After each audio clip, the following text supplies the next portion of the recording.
आयु पिया बिहार के हिलैले रहा कि जवन बोले के गोली से और मारत चला। थोड़ा आप लोग देखिए, प्रशासन से आग्रह, थोड़ा मेरी माता बहनों को कोई दिक्कत न हो।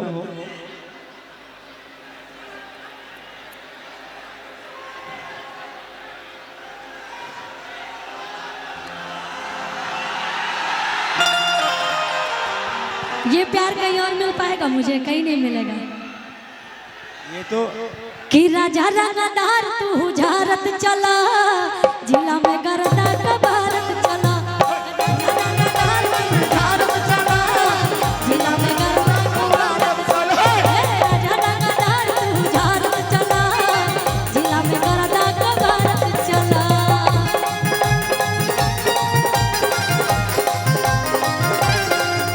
कि सही तू चरवर छैले रहा, यूपी बिहार के हिलैले रहा।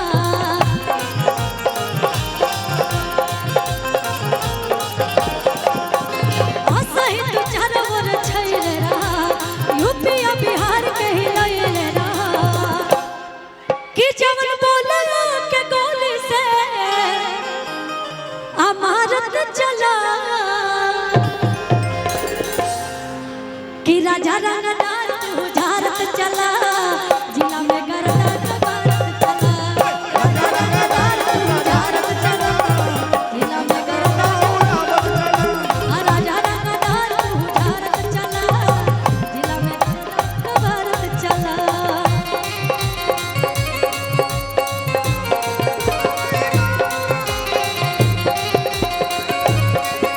तू बोलो ना कोई बात, राजा जी बोला भाई बाकी नहीं बा।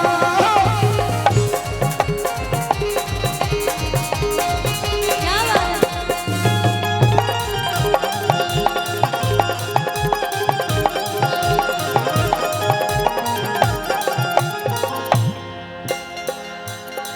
कि पेनी सिकड़ी अमीरो लागेला, काला चश्मा में हीरो लागेला। पेनी सिकड़ी अमीरो लागेला, काला चश्मा में हीरो लागेला। मन करे खाई जाए सनम, तू तो सेव कश्मीर लागेला। मन करे खाई जाए सनम, तू तो सेव कश्मीर लागेला। आ फेवरेट रंग बीरो लागेला, काला चश्मा में हीरो लागेला। ओ पेनी सिकड़ी अमीरो लागेला, काला चश्मा में हीरो लागेला। ओ पेनी सिकड़ी अमीरो लागेला, काला चश्मा में हीरो। लेकिन भैया इधर के लोग की एनर्जी खत्म हो गई है क्या? थोड़ा सा दिखना चाहिए ना कि मैं मिथिला के धरती पे आई हूँ। और इधर के लोग के लिए एक लाइन बोलूंगी, जो भी इनकी प्रेमिका होंगी चाहे जो भी होगी, वो यही कह रही होंगी कि हमारा बुलेटवा पे कोई बैठ के सटल बेकीना। हमारा बुलेटवा पे कोई बैठ के सटल बेकीना। अगर इस बात में सच्चाई होगी तो आप लोग ठुमका जरूर लगाएंगे कि बोलू बोल रे पता रखा, बोलू बोल रे पता रखा। हमारा से फोटो बेकीना। बोलू बोल रे पता रखा, हमारा से फोटो बेकीना।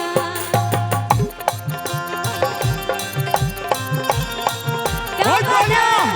बोलू बोल रे पता रखा, हमारा से फोटो बेकीना। बोलू बोल रे पता रखा, हमारा से फोटो बेकीना। और इधर भी बहुत सारे लोग हैं हमारे। एगो ये गर्मी के सीजन चला था, तो एगो औरत अपना पति से एगो फरमाइश करे तारी। कहा तरीका कि सूट सलवार राजा साड़ी चुभे कमरिया में। सूट सलवार राजा साड़ी चुभे कमरिया में। मैं काफी दूर आ गई हूँ, आवाज मुझे खुद पता नहीं चल रहा है। कि ले लो मैं कैसे मजा दे गरम